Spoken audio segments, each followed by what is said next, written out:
Welcome back to our State Farm analyst desk. I can put my hands and get the glass all nice and muddy for all yeah, the I people. know. I'm afraid to touch it, honestly. I just got to make things difficult for somebody, I guess. But our final face-off of the day does feature two teams who came up big yesterday. If you missed it, you should check it out because Immortals and Golden Guardians, Mark, I do gots to know.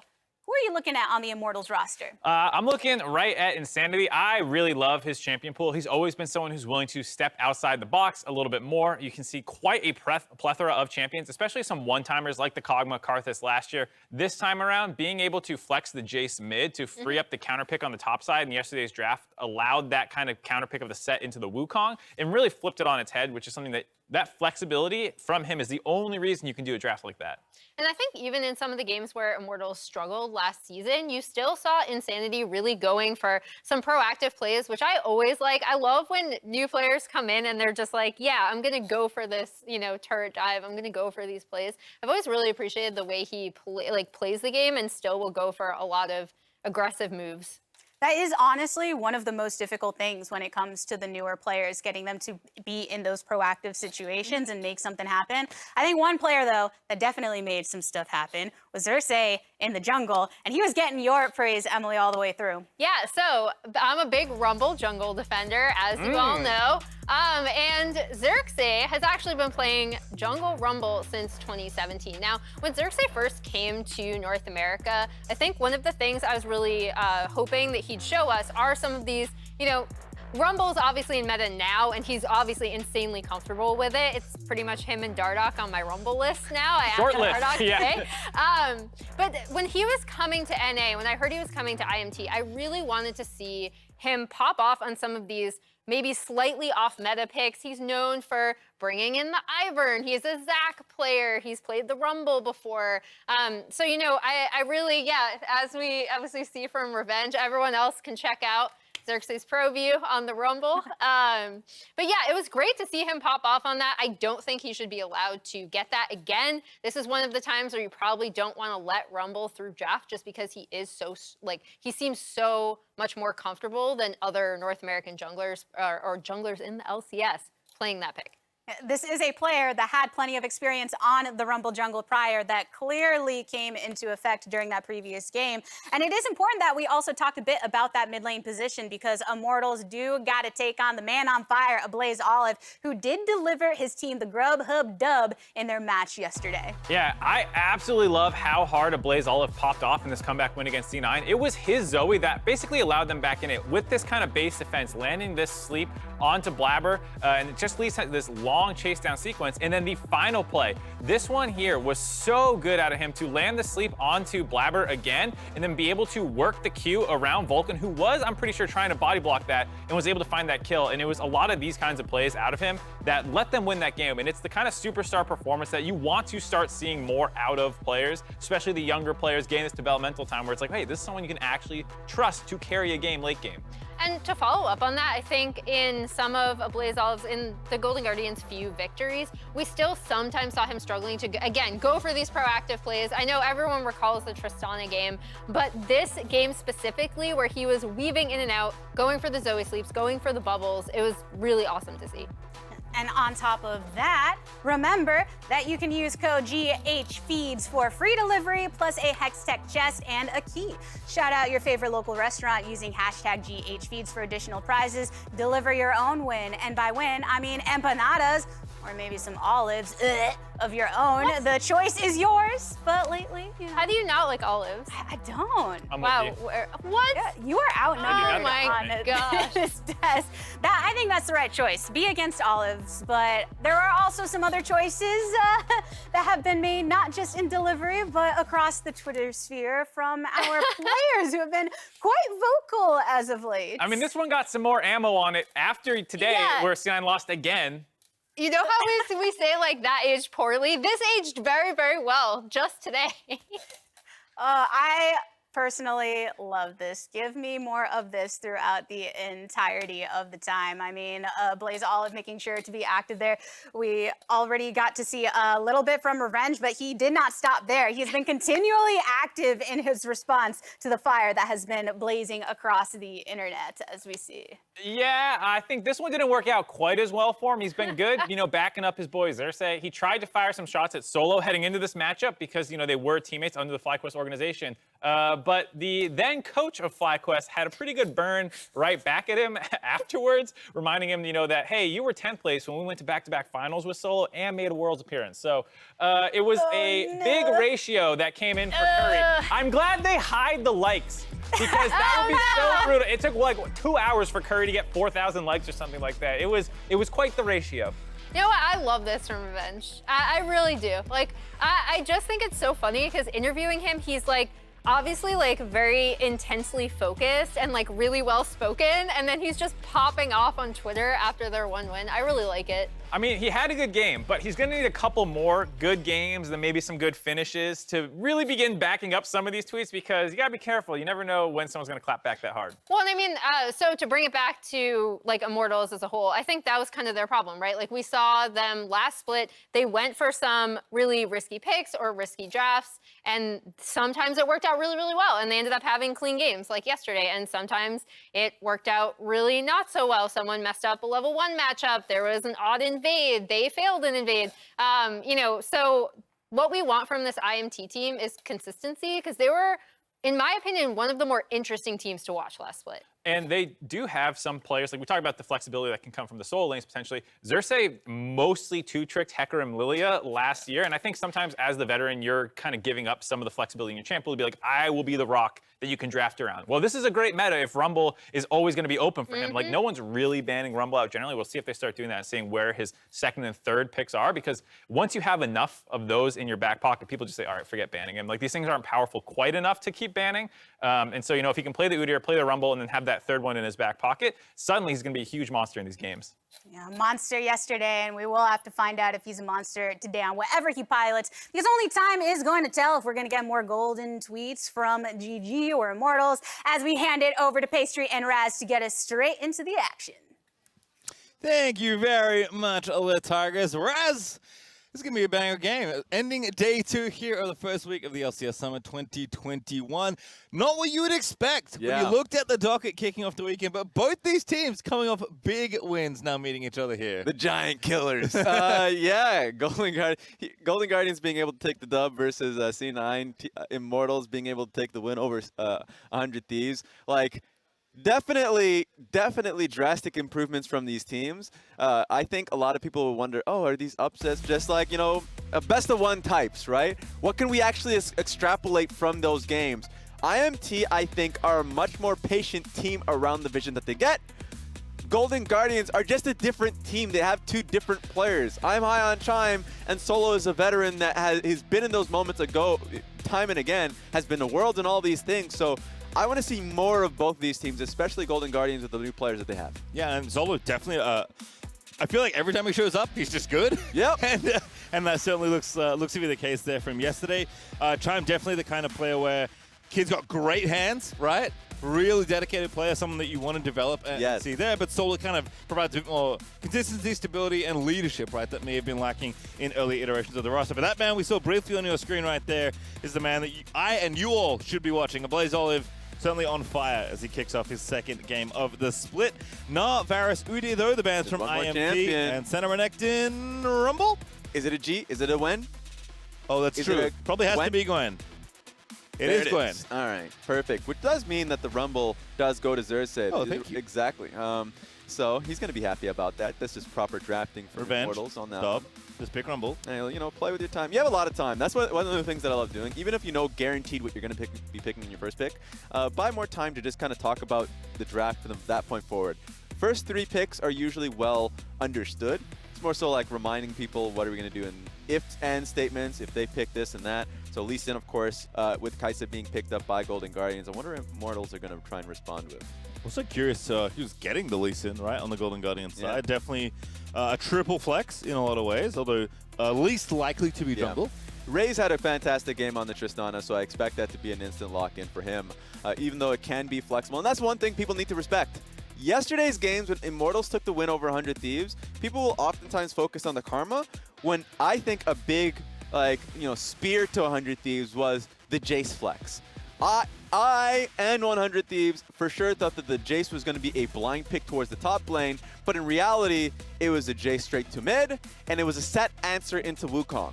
So I think Immortals in general are a really great drafting team because of what Insanity can bring to them. So one thing you always have to be thinking about, speaking of the set being locked in for them, can go mid, top, support, fantastic pick. Yeah, lots of flexibility in general on the IMT side. As nice little shout out there for Blaze Olive. Just going to consolidate the bottom lane and take Leona. So Lee Sin staying flexible. Again, if I'm Golden Guardians, I'm probably looking to a Blaze Olive for counter pick here.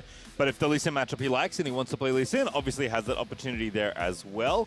Alistar, the next man here for Golden Guardians. So picking on Destiny's champ pool a little bit here, trying to set up Stixxay and Chime as best they can. I'm interested in what Golden Guardians' philosophy around counter picking is, because it's usually pretty easy to blind pick for mid lane. Like Orianna or Victor in certain circumstances, even Zoe can be safe. So if they do that and they care a lot about the solos matchup, then yeah, then, you know, be throwing bans in that direction or a pick in that in 5th pick. So this will tell us a lot for Golden Guardians going into the future and their drafting philosophy.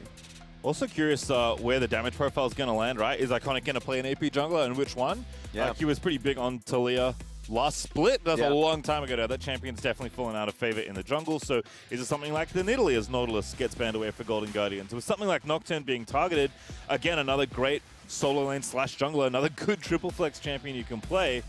But curious to see how Golden Guardians want to finish this comp. Because I feel like IMT, when you get first pick Rumble, as Xerxes, your draft just feels so easy on the Immortals side. Yeah, and now they have to have the setup around the Rumble pick. Set's a great team fighter, and also, much like you saw earlier today with Dignitas's composition, Set, Rumble, beautiful in team fights. But adding an extra bit with your support is going to do them a lot of good. So with the Nautilus and Alistar being banned by Golden Guardians, they can go for a Thresh.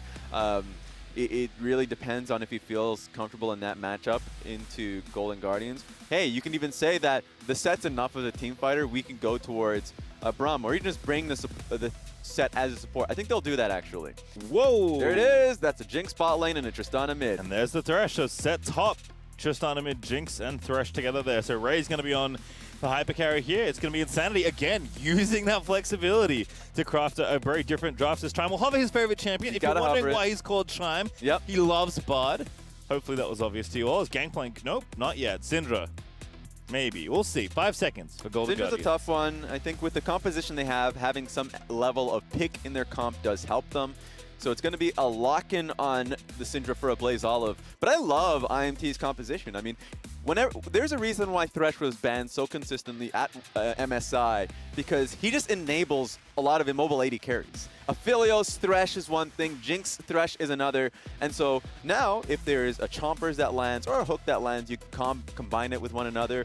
And then, of course, if you're taking mid lane wave, you're always safe if Thresh is there, and it adds to the level of pick that you have. Only concern for me is double AD carry, you have a Rumble with you, a Thresh, a frontliner that can really give you space is what I want. And I think that's going to have to be the Set. So a lot of responsibility there for Revenge to create space for the AD carries to walk up safely. Yeah, I mean, you know, they've got, Thresh to help reposition. Tristana has her jumps. Jinx can get excited. Xerxes can create a very big zone of pressure as the Rumble. But yeah, as soon as the things start falling down, they're going to fall over real quick if IMT can't figure out the texture of the team fight. To talk about the Syndra a little bit, I know a lot of people have been wondering about the Syndra pick because it feels a little out of meta now. But I think it's still great into AD mids specifically. If you're going up against a Tristana or a Lucian, wants to dash straight forward into you, of course, then you have a very easy defensive counterplay to that. A lot of people will cast their minds at the 100 Thieves game, I think, last split, where, yeah, I mean, if you just make one key mistake, Tristana jumping into the Syndra, in that instance, it was 100 Thieves versus TSM, where Power of Evil just said, okay, I'm just going to QE into you, and you're dead. So watch out for that one. It's going to have to be a defensive play from Insanity in this game. Yeah, we'll see. Again, a Blaze Olive, the player I'll be looking at to have another very good game here. He is extremely comfortable on mages. Zoe in the last game, Syndra in this one, so hoping he can repeat that on the Golden Guardian side. For IMT, feeling like they've figured out how they want to be playing, right? Again, I think something we've heard constantly throughout the first 2 days of this split is What is the meta? We don't know. Yeah. And honestly, we don't think anybody else knows either. So trying to figure out what works for you, I think seems to be the most important thing right now. And for IMT, getting Rumble first and figuring it out from there, using Insanity as a pivot point in draft, seems to be how IMT want to approach these games. And so far, so good. It's always a gambit if you're going into, Xerxes, and you're like, okay, we're on red side, so there are a certain amount of bans we need. Is Rumble that ban? This time around, they felt like they were confident going into it. They have Syndra and Italy, so a lot of, sit down, engage. So if the QE lands on towards the Rumble, then you can just jump on top of him. They have a lot of kill engage type with Kai'Sa involved as well. So they have an answer. But if it doesn't pay off, then you know what? Social media is going to hate you. Everyone's going to despise you for it. Yeah. I also know Freak mentioned this earlier today, but I do want to reiterate it because I think it's just a cool thing in general. Leona being able to build Locket is something that also helps as a little bit of anti-Rumble tech on the fringe. Yeah. So I like that here from Chime as well. Definitely expect that mythic out of him, as already mid laners have started to push miding waves because that's our mid lane. Here we go. Interesting note here is that both Iconic and Xerxes are going to be pathing towards bot lane. So bot lane Scuttle Crab is probably just going to be a scrap for that one, but I expect Raze and Destiny to do well on that front. Like Thresh is the old school answer into the Leona. If he ever wants to engage, then you get a flay off of that one. So that's an option. And you also have Cleanse on Raze, so they should feel pretty safe from an all-in coming in from Stixxay and Chime. So going to be interesting to see what ends up happening there. Also curious how the top lane matchup is going to shake out. I feel like Lee Sin is so good at bullying other champions, especially melees. That's a great dodge from Insanity. But Sett also feels really good at beating up other melee champions, so we'll have to see that now. A lot of faith there in the bottom lane of both Stixxay and Chime. I know we always talk about the new members, but a lot of people were reigniting the hype on Stixxay after last split. There was a lot of negatives from what was happening from Golden Guardians, but Stixxay being a positive was always nice. The veteran coming onto the team. Revenge is just smacking them. Reconcile. I mean, that's Sett passive, man. Pretty good in the early levels. People just want to make Freak mad. That's just the note here. That is a pretty common thread. Yeah. With Freak. We'll see what happens. I will let you know he doesn't get mad. He's just ball of positivity and trolling. That's true. It is a very curious combination as Invade here for Xerxes. Ooh. Sneaky smite. Iconic gonna lose the Grump there. Feels pretty bad, man. Xerxes already level 4. There's a lot of confidence from him there because he knew that not only was Raze and Destiny pushing in, like we said, that was just going to be a key factor there, but he felt like he could go in and invade, and that's going to be sniping out that Grump, helping them royally. Oh my goodness. Great Solo. play. Oh, he gets pulled back in. Revenge!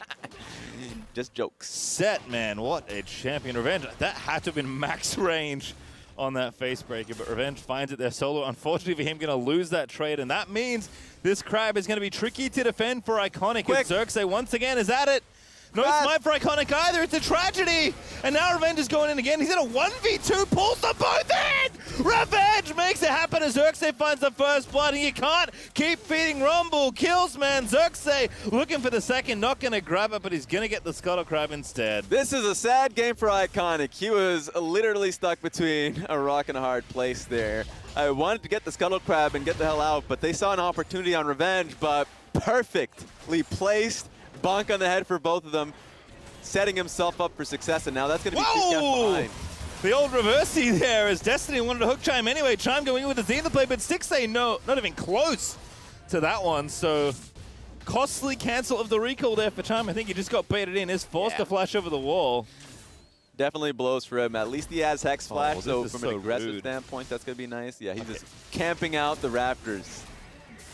Thought Iconic was going to get barbecued once again. And this is just beautiful from IMT. 2 games in a row where they're playing around Xerxes' experience and, of course, the comfort in his Rumble pick. Even if he didn't have Rumble, I think they're just doing a great job keeping the first 10 minutes consistent and discipline around their jungler. So good stuff overall from them. And now he has a pretty large lead, 3 camps over the Nidalee. And the Nidalee is a champion that needs to be up in experience and all these things to feel relevant in a game. At least she'll have some setup from the Syndra, but this is it. She didn't think that she could take the Scuttle Crab fast enough, and so Revenge placed nicely in between both champions and gets the execution on solo. Yeah, Iconic lucky to get away there. Xerxes overheating. So doing a bit of bonus damage, but not quite enough distance. So Flame Spitter or Harpoon down Iconic. So Iconic at least lived through that one, but Immortals off to a 1,000 gold lead already. Yeah, and this is going to be tough for Solo now because it was already rough in the 1v1, and now the 2v2 is not looking good for you. And then if you were to look towards mid lane, if Insanity, if he gets a push in the mid lane, as he should at some point, as it ping-pongs, he's going to find a good timer to find a 3-man dive top lane. So there's a lot so far to be concerned about with Golden Guardians in the top end jungle. All right, we'll see how it all pans out. Revenge already level 6, so Solo just going to have to chill out. Luckily for him, we know there is no Rumble in the area because this wave is very diveable. Yeah. And Solo probably realizing that, but just wants to get to 6 and clear it out as soon as possible. And with Revenge backing off, it's pretty confident that Xerxes isn't here this time. And I wonder what the game plan is going to be for IMT. They can continue to play towards that advantage in Revenge, but I also think that what they should do is try and pivot their advantage towards Dragons. I think they did a great job yesterday dragon stacking, and they also just have a lot of pressure here. Wonder if that's going to turn into a dive. Raze is destroying 6 LCS right now. This early 2v2 looking real good for IMT. Yeah, the range advantage is always going to be there, and Leona really is just a sitting duck, especially after losing her flash prior. Not going to have an angle here, so just a free dragon there from Xerxes, and it means that IMT are going to be pretty consistent around that. This is a really early dragon, 7 minutes on, of course, going to be able to pick this one up, and that just means that Golden Guardians have to be aware that you have now IMT pressure top lane, IMT pressure bot lane. They can really get away with a lot. Yeah, it really just is mid that has a little bit of presence for Golden Guardians. Blazol is a little bit ahead in CS. Yeah. Does have the push pretty consistently, which is good, so clearly navigating this 1v1 well, but that's fine for Insanity, right? As long as he gets farm and gold, Tristana's going to be good. Yeah. If not even, if not a lot better than that in the mid to late game here. And in fact, Xerxes is even going to have a visit because Insanity probably wants to recall. Yeah, he's definitely being blocked off here on a good timer, so overall. But hey, you know what? Your Golden Guardians, you're going to have faith in one member on your team, especially after yesterday's performance. It is going to be Olive, so love the fact that, you know, he's positioned in a decent spot in this matchup. It's one of those things where we said it really early on, Syndra versus Tristana. It's going to work out well for Syndra, especially as the game goes on and she's not really dealing with the mana issues that she would have versus, you know, a typical AD matchup. So this is going to get better for Golden Guardians in the mid lane, but that is going to have to, it's just, the pace is going to be ramped up from IMT side lanes. Yeah, going to have to have enough kind of gas in the tank to take out some of these squishies because there are so many threats on the IMT side. Yeah. As you mentioned, Raz, it is a little bit fragile, right? Revenge is kind of has to work overtime as a frontliner here in this kind of game. IMT will have to position well to not get themselves blown up, and Kai'Sa Syndra definitely, alongside Leona, can find some pretty swift kills, but mid lane, it's a Blazol getting dunked on by Insanity, but a Blazol just going to E away and walk back to the tower. No need to overextend there. Yeah, Olive is understanding not only that Thresh is not in lane, so being, you know, playing respectfully, but also if the Tristana is just jumping straight on top of your head when you have your cooldowns on, he just knows that there's more than just two people here. All right, these two at it again. Solo eating the wrong end of the trade as Set just pummels Paul Lee Sin in the minion wave. Feels bad. Really does. Looks like Iconic setting up here. They don't have TP in either lanes here, so it's just going to be these three members. They've cut off Thresh as well, and Iconic's actually completely zoned Destiny off. TP's not there either, so they're just going to go for it there. Chime looking for the kill. Raze is going to click the lantern out of there, but the hook is good, and Stix's going all in for Raze in the back line. Gets exhausted. There's the flash in. What a flay out of Destiny, but Iconic will at least get one. Nice. Really well done. Golden Guardians felt like they needed to extend for a play off that one. Destiny played that out as well as he could. That play helping out Raze there. Exhaust as well. Good job from him, but overall, just a great play from Golden Guardians now to get that kill on the worst Destiny. And honestly, great for Iconic to show some presence, right? Yeah. Often feel like, you know, there's a lot of power clearing with these kind of junglers, but Iconic knows he has to tip the scale somewhere in one of the lanes they're losing, either top or bot, decides on the bot dive, and does get the kill as a result. Xerxes, though, now back out and pressuring the bottom half of the map as Iconic's going to take a recall. Yeah, speaking of playing with your jungler, I think that's the one thing that Golden Guardians didn't really have last split. To your point, right, Iconic played pretty focused on just jungle clear, full clearing and playing for his own advantage, but then he had, you know, Niles in the top lane that was just trying to ramp up, looking for solo kills, looking for an angle in lane. So if you just are not on the same page, that's just going to happen. So this time around, it's just a nice slower game pace of game for Golden Guardians, especially starting off in a deficit, that he's able to make this play happen. We didn't get to see it. A lot of people didn't really focus on the mini-map on this one, but as they were making the dive play, Olive was hovering and was moving in case he was needed. So far, a great play from Golden Guardians, but remember who got the Rift Herald early on in this game. Yep, it is, of course, IMT, and that will mean the first tower, plus all the plates generously gifted over to Raze and his Jinx, which is looking mighty scary already, as Dixie is just going to pick up the scraps here in bottom lane. Yeah, in the end of the day, Golden Guardians are still behind in this game by quite a lot. So it's going to take a little bit more than that for Golden Guardians to feel like they have a headway here. You know, it's really fun a lot of times. You know, the Lee Sin is really tough to deal with in a lot of matchups. And this one, just mostly because a lot of the ways you counter versus a sustain-heavy AD top laner is you just go for a Grievous Wound defensive item, like Bramble Vest mostly. But with Lee Sin, he's not impacted. You could just W and sustain off the minion wave. You max your magic damage, Tempest E, and so it's like, it's really tough. But Solo here is just being pummeled, and yeah, now Destiny's actually the whole crew's here.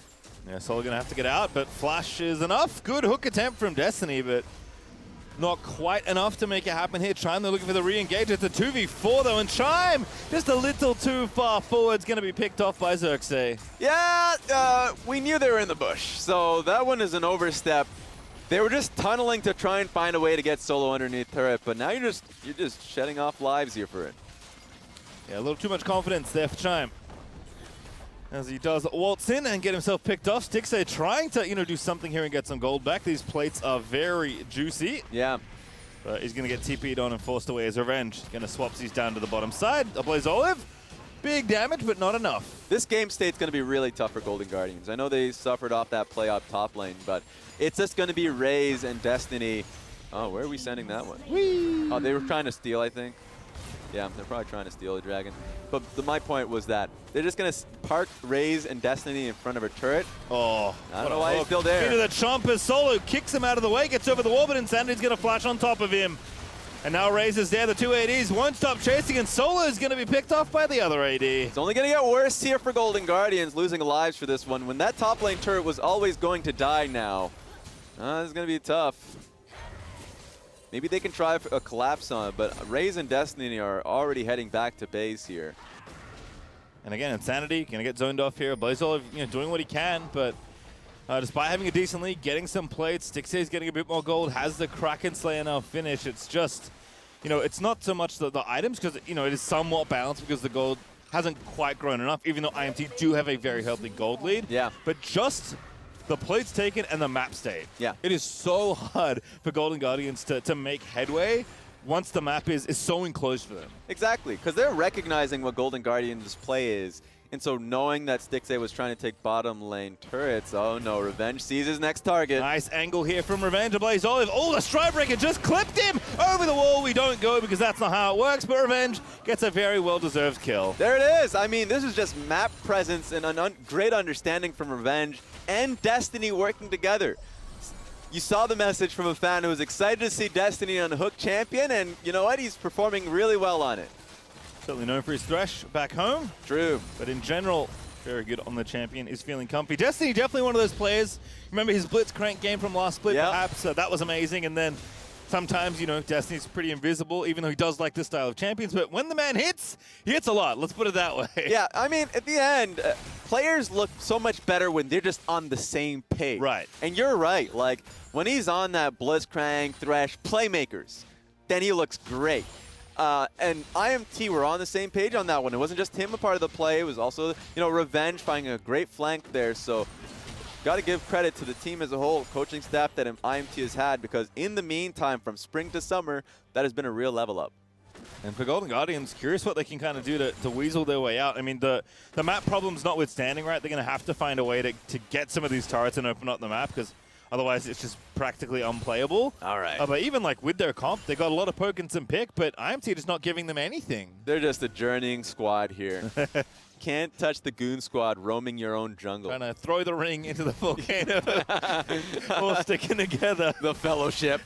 Yeah, Solo, he's been burned before in the top side of the map, so he's definitely just going to let his team at least trade Rift Herald and not die for it bot side. But it hurts if you're, you know, just consistently losing out in minions. Every time Revenge Stridebreak is towards someone, I'm very fearful for that player's life. Yep. Set is, it goes from, oh, I'm hanging out on your screen, till you got dunked into my team very swiftly as Raze is going to finish off the third tower there for IMT and get a bit of gold for the side. Blaze Olive again, working on something here in the side lane. Hasn't shopped in a while either, as Insanity also taking out more towers there. Gets 4 now on the Immortals side. So this is a good reaction and a response from Golden Guardians to trade sides. I do wish more teams would do this. This is just tough because you're trading sides versus a Tristana who is going to power through the turret. So while she's able to get the second turret in the bot side of the map, not able to respond on the top side. So IMT recognizes that, able to create their own play and block the play that Golden Guardians are going for themselves. So it is a great idea, but Golden Guardians are just too far behind this game. Yep. And that Rift Herald there for Iconic, going to be very important to get value out of it here. I think the ideal scenario is that you crack mid with it, right? And just finally give yourself that space in the center of the Rift. Iconic, oh goodness. Here we go. Incoming dunk.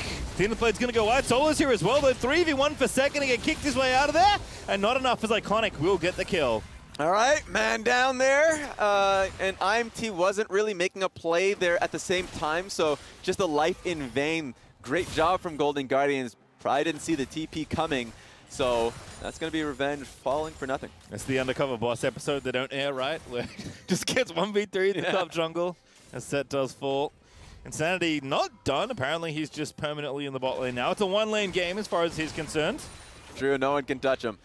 Olive is able to get the top lane turret, but yeah, we're just kind of waiting for the next dragon, and thankfully because Golden Guardians were able to take the second one, it's going to be an extended time before there's really a soul point threat. So expecting this to be more of a Baron game, honestly. We'll see a little bit as this, if Golden Guardians actually wants to contest this. I don't imagine that they would want to. Olive has TP. If we see him wanting to fight for this, he's going to TP mid lane so they can get pressure here first. But now, Dragon's just gone. Yeah, I think they'll give it up, and I think that's a very reasonable play. I think they wanted the timing on mid to try and herald it and at least take that down, but Raze is actually doing a really good job of recognizing that and keeping the wave pushed in the other direction. So Immortals will get the Dragon. They'll collect their second for themselves and defend the other side as that Herald is trying to get the back door. Behind enemy line. Charge isn't enough though, Shelly! Probably running out, actually. Yeah. You can do what you want with that one. I mean, you tried your best. You did what you could there with your very slim lifeline. I mean, unfortunately for Golden Guardians, still one tower to fall, right? They do attack mid, which is the right spot to go for, but they need a lot more here. Blaze Olive and 6, they're like, how am I supposed to outpush this 2-item Jinx? Yeah. It's tough. If you're trying to find angles for Golden Guardians in terms of like, people always think, oh, maybe sneak a Baron, but their composition doesn't really do well around that.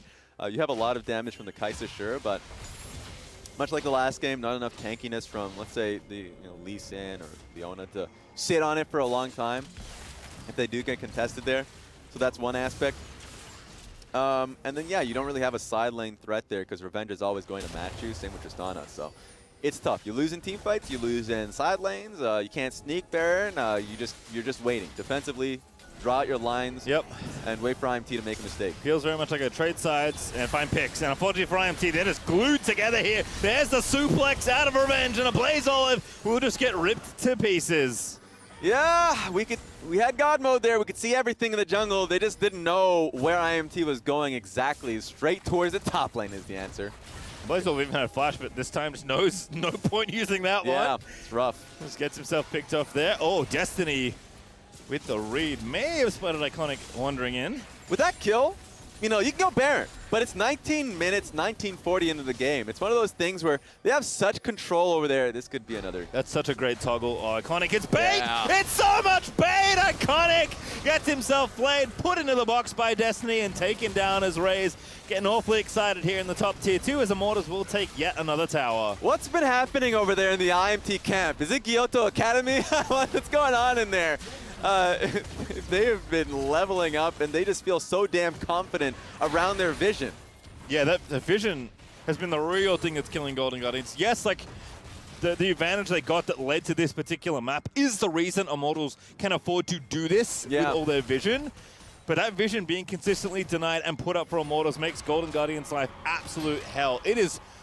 It's so hard to see unless you've experienced this as a League player, right? Yeah. Because we can see everything, you're like, oh, that's a bit silly, why are you standing there? But when you're in this kind of game, you're just like, what do I do? Where do I go? It's one of the values of What year is it? Exactly. It's the value of Pro View is that you're like, so it's suffocating in here. Yeah. You can't really see much. Awfully dark in here. Yeah, so you're definitely not going to be able to turn the lights on. Dragon's coming up in 2 minutes, and so it's just IMT recognizing that they're just going to camp out your topside jungle and force you to make a mistake. And they, Golden Guardians have been making a few. I think we need a triple blue trinket here just so we can, if the first 2 expire, then IMT just doesn't easily count that and just start up on the Baron, because that's the real threat here at the end of the day. Ray's just so confident. Again, has all the vision, knows exactly where all of Golden Guardians are. IMT going to play for this third dragon in about 1:30. But again, anything they do on the side, Stixxay making the play. I love the enthusiasm, but Insanity going to turn it back around. Stixxay forced to flash. Destiny finds the hook once again. A raise with Xerxes just blowing up the rest of Golden Guardians, and now Revenge. He's about to do it again. He's looking to old solo as he does hop away to safety. But IMT have opened up the Baron. There's just no opening in IMT's offense here. It's just Golden Guardians thinking they can find an angle, but nope, the squad is ready in IMT side, and this will be a free Baron for IMT. All right, Revenge. Oh, how'd you get here? Oh, He's nice. TP'd over. Nice seeing you here. Hello. Doesn't need to even get iconic. Just make a choice here for the squad. IMT continuing to look really good, honestly, in these opening games. And their schedule is going to be interesting to look forward to, because their standings right now is pretty good, 8-11. At the very beginning of the split, there's a lot you can go off of. And just taking a look at this one, Olive found the stun, instantly follow up by Stixxay. Of course, the cleanse is going to be there from Raze and the Lantern. The crew was already, and a perfect Rumble ultimate from Xerxes. So they thought they had an angle there. I thought the same. Not the case. Excellently followed up. Yeah, and you have to take it right as Golden Guardians. You're running out of options here in this game. Aggressively TPing in. Solo is straight onto Insanity, but he gets busted, shot it back into the team. Now going to kick him forward. Solo needs more than that, though, and Insanity's just out of there. Flashes over to the safety of the Krugs. Raises on a rampage as Destiny's found another hook. Are you kidding me? Revenge going to take down a Blaze Olive off that play, and Xerxes, I checked the Rumble ulti. It has already been used. It looks scary, but it's bad enough. Immortal's going to take Dragon number 3. They don't miss. All right, Raze again. The target, Gale forced out to safety. Stixxay wants this kill so badly, but Destiny will deny him. Papa Destiny, he's just there for you. He was there for Jinx earlier on, and Insanity needing a helping hand, the Lantern was there to save him. This is just so tough. Anytime Golden Guardians feel like they have an angle, nope, blocked. How is Insanity already taking down this tower? The man has not left the bottom lane in a while, and he's the mid laner, if you need a reminder. But he takes down the inhib tower with the help of the Baron buff. The rest of the squad's going to crash through and take out mid, and it's going to be like 2 inhibs minimum at this rate. Yeah, you're in iconic shoes. What can you really do? He does have a stopwatch, but what play is even going to make it useful? It really is on solo, and I think you understood that earlier on, trying to find an assassination on Insanity. But that's just a tough one. I mean, you know that you have such limited time, so that's never going to work. So every time Golden Guardians try for something, it gets blocked out. There's another angle here. Yeah, Revenge gets out of it. So nice. Little stride breaker to the left. Gets himself away from the potential solar flare out of Chime. And again, I said 2 inhibs minimum. They're working on it. Still 50 seconds left of the Baron to make it happen. IMT just completely splitting this bottom side perfectly. 10K gold lead, 24 minutes into the game, and they even doesn't have an inhibitor down yet. There it goes. But it's just so damn difficult to claw your way out of this one, especially if your only real playmakers are the Syndra Lee Sin. Nidalee's just waiting and preying on a hope. Didn't hit on this one, Olive, but he did get chunked out. Yeah, Raze is like just completely going straight in for it. This is the kind of power you can do that to a Syndra. Blaze Olive will be forced to flash. Got him! Immortals will get the 2 inhibs. I said they would, and Raze did find the snipe. Yeah, that was a fadeaway. There is so much hype around Oceanic Talent with King coming up. We got to talk about Raze. I know his first split wasn't the best with IMT, but his last 2 games were damn sensational. So good stuff out of him. on that Tristana, and then today on this Jinx. Here we go. Oh, goodness. Revenge, that's just bullying. Xerxes going to take out Chime as Revenge showstoppered him into the waiting arms of the rest of his team. And that gold lead keeps growing. Razorback, the brand's worn off, but IMT aren't done. No need to recall, no need to reset.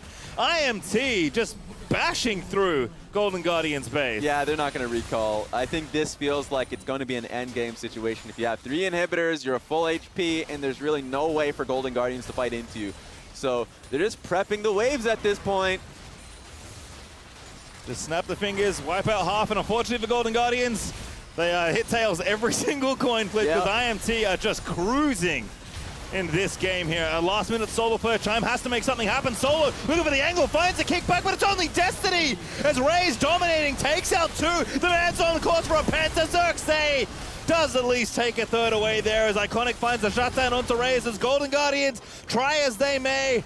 But the Bud Light Ace is going to give Immortals their 2nd victory on the weekend, and damn, Raz, does it look good. That's when everybody at home is going to start recalibrating where does this team fit, of course, in the docket, because IMT are just that damn good. Look at Revenge, that confidence. I feel like that top jungle synergy between Xerxes and Revenge is going to be the topic of the weekend. Think so, and you know what? Tweet might not have worked out for Revenge, but the play on the Rift certainly did. Looking very, very good as set into Lee Sin. Lee Sin's one of those champions, like, this is a problem. Yeah. How do you play against this? Revenge is like, set, I guess? Yeah, double set, 2 sets in a row. Give us a bow. It's a great overall performance. It's a team win for this squad. Yeah, it's just damn nice to see. And speaking of the tweets, I mean, I just love the banter overall. Oh, yes, please, don't stop. Yeah, keep going. Keep going. I love it. I know Portillo on Twitter loves the violence. Be smart. Yes, Keep going. Exactly. But a lot of smiles here for IMT off of what is so far already a great weekend. Taking down 100 Thieves, taking down Golden Guardians. You know, they feel like they're getting close to splitting the difference, finding themselves at 500 in the standings. I think that means that they're 9-11 now, but like we're getting closer and closer. We're now IMT's in that conversation for like deeper in playoffs. I mean, EG has to be concerned with where they're currently placed. It just feels like it's just working out for them.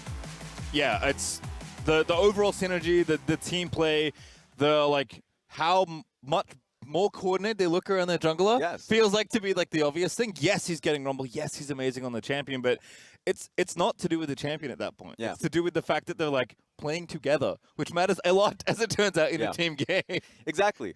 It just comes down to the fact that, yes, the champion is definitely going to help them. And I think people are going to minimize it to just be about the draft. When it's so much more, they literally stomped Golden Guardians, and yesterday made easy work out of 100 Thieves. So it's more than that. It's them knowing what their identity is as a team and playing around it coherently. So a lot of positives here. I can't emphasize it enough how good IMT is right now. Yeah, they look absolutely amazing. So should be happy. Definitely on pace for a 3-0 at this rate, given how good their weekends looked. And to kind of counterbalance the idea of like, well, Revenge and Xerxes, just, you know, playing these champions are good at that are pretty good right now. Like, what does that mean? I would look at the rest of the Rift for Immortals because the flexibility of Insanity we already know, but Ray's showing us different looks. Destiny, similar champions, but still different looks. I think they've got a lot of depth to their play, and their foundation is solid. Given that you are just starting the summer split of the LCS 2021, that is a great place to be in Immortals, where teams are struggling to figure out what do we even play, let alone how do we play the game together. Yeah, like you can never emphasize it enough on week 1 of the next split. It's the teams that have stayed together for the longest that are obviously going to kick the ground running. They're the ones that are going to be looking great right from the get-go. But you know, the level of depth that we're seeing right now from this team, there's going to be a game, of course. I'm expecting it to be the next one tomorrow where the Rumble does get banned away from Xerxes after how many people have already talked about how great he is on the champion.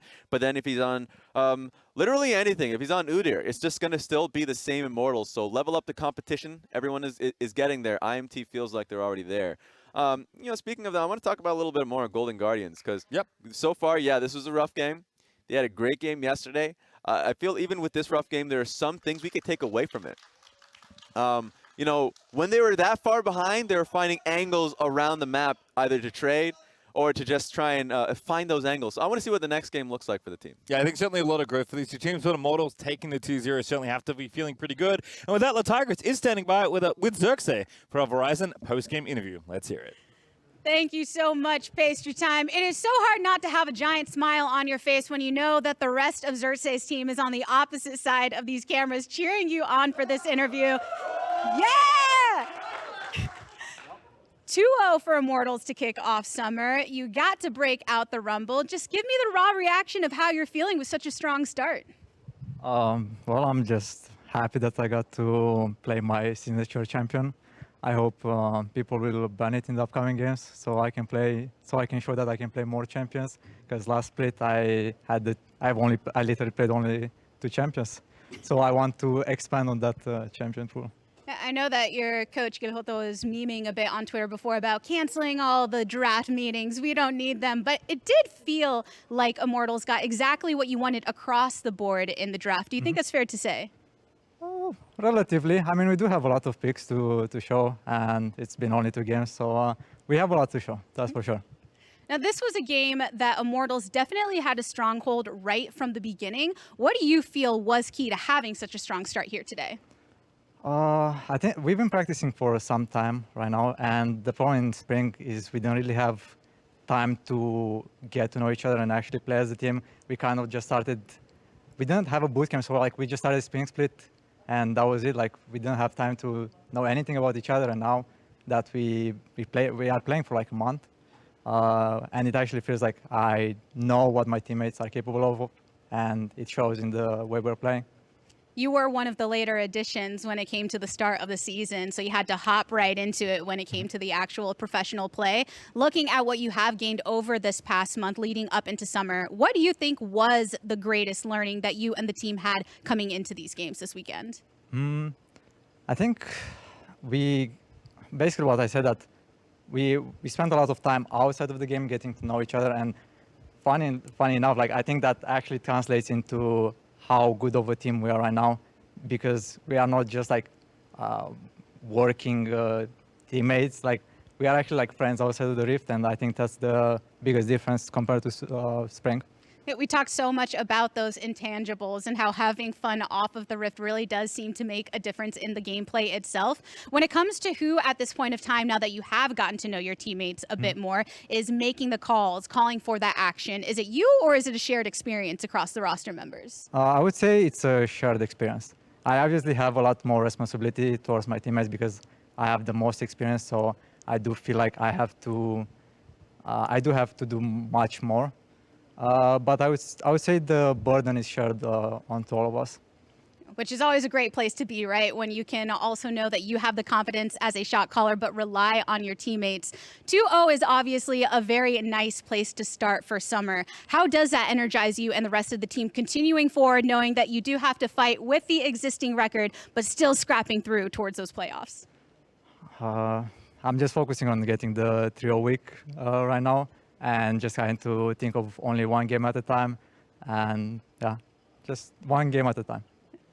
Do you think that you will be allowed to play Rumble again? Probably not. All right, well, we will definitely hope out, because it was so fun to get to watch you. And thank you so much for joining me here for this interview. Thank you.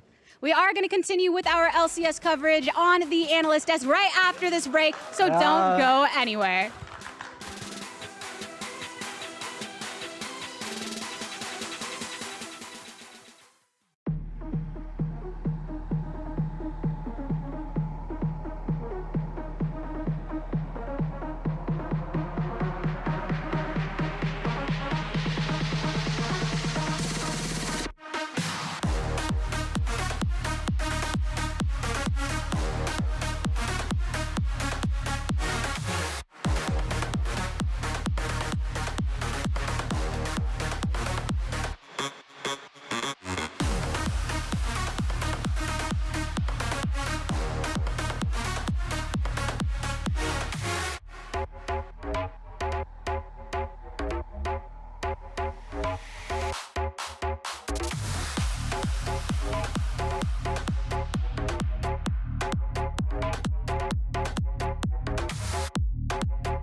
Welcome back to the LCS, following all of our matchups for the day, the last one being an Immortals victory.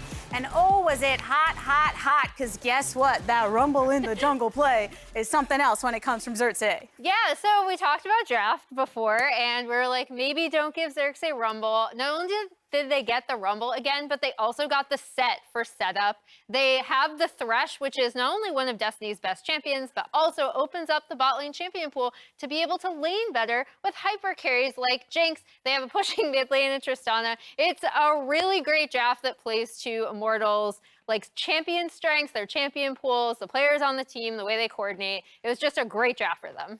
I like how too at the end, even Xerxes like, maybe we shouldn't give Xerxes Rumble anymore. Maybe don't give me Rumble. I have more want champions. My other champions. Yeah. Honestly, I loved that he even voiced that point because when he first got announced of being signed to the team, I was so excited because of all the picks that you're used to seeing him on. You know, his Unicorns of Love days, Rengar, Ivern, you know, when Kiana was in jungle. I'm like, oh, we're going to get so much cool stuff. And then he's like, Lilia Hecarim all day, every day for spring. I mean, we'll see. I think it's going to be one of those things where people are just going to leave it up. Just going to keep getting it. He said relatively, you know, when Gabby asked if they got the perfect draft. I think I agree with Emily, though. Like, this is the kind of thing where there was probably something that got left up because even the set Rumble combination, we've seen even the Dignitas game in their first game. And I think it's something that it's one of these like little pairings that can make a draft so good. And they got a couple of these pairings, like you said.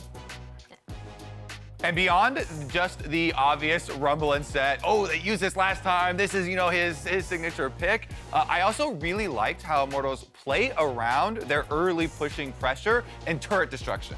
Most of their money, most of their lead were off these turret plates, off of getting, you know, the actual first turret kills from the Rift Herald and jungle pressure that they had.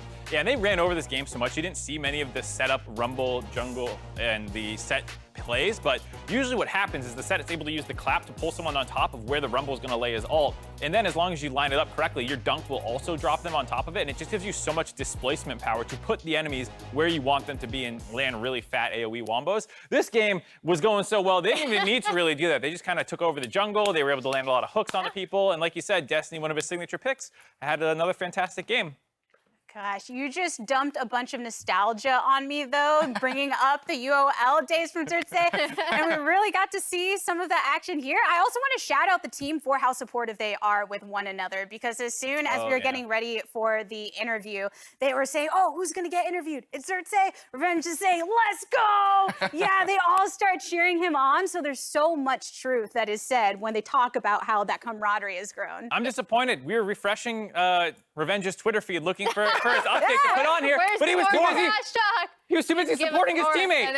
Don't do that. Go on Twitter and flame your opponents. We like the wholesomeness for the team, but also violence. I love it. It gave me like, there was this team in LCK who had like not many fans called Rebels Anarchy, and when you saw their first MVP interview, it was just all of these teammates holding up signs, and I was like, I love it. It's the kind of thing that just warms your heart. And what a way for us to end this day of action. Because, I mean, as we go ahead and pull up our standings, we already mentioned it before, TSM are on top for the first time since 2018.